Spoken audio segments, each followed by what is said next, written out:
Every teacher knows that unless you can hold your students' attention, little learning takes place. Using a pointer is one of the best ways of creating that shared attention, which is so necessary for learning in a classroom. But you'll need something useful to point at. Something like these, maybe. With charts like these, for example, you can introduce new words. In this case, from an English class, the teacher introduced the word many. Each coloured rectangle on the chart represents one of the sounds of English, and the class had already become familiar with the chart.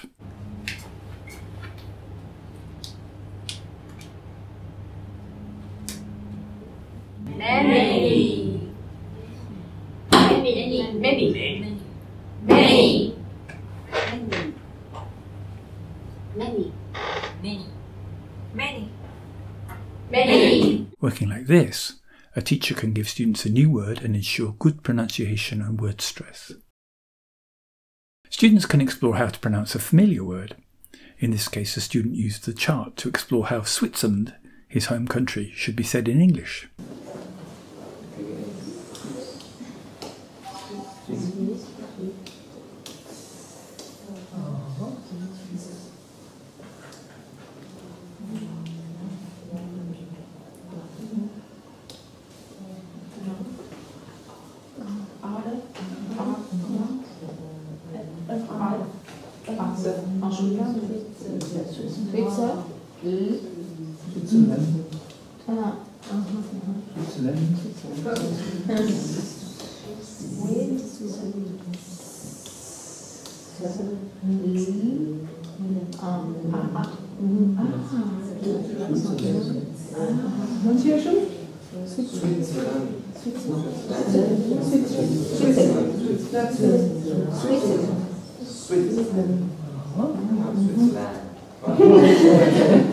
The whole class cooperated until they arrived at a correct pronunciation, and you can see from the video that everyone was attending and involved, so everyone was learning. You can work on spelling in a language. In this French class, the student worked on the word lycéenne, which the teacher had just introduced.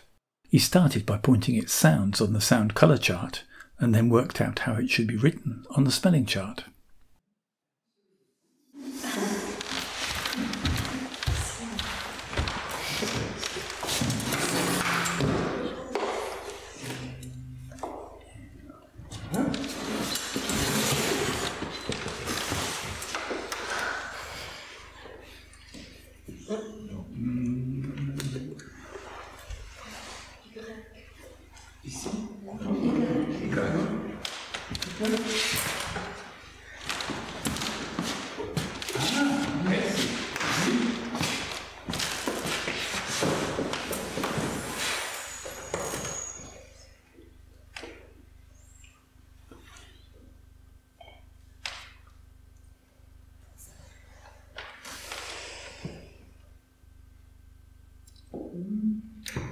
Because the pointer moves on, students have to hold the sequence of sounds or spellings in their minds, and this makes it likely that they will retain what they've been working on.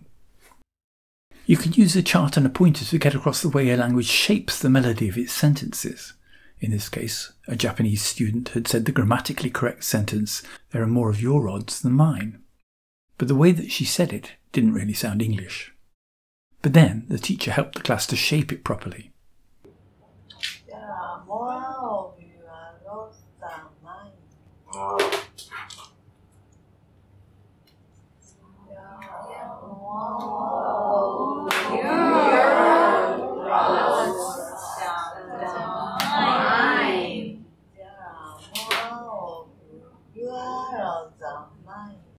The melody of a language is as important as its words and its grammar. Using charts and a pointer means that students are focused on what they're working on, actively engaged, their heads are up and they're ready to speak, and the class is working together cooperatively. Every language teacher should make this technique part of their repertoire. It's one of the most powerful tools that a teacher can use, but you'll need to practice before you take it into class.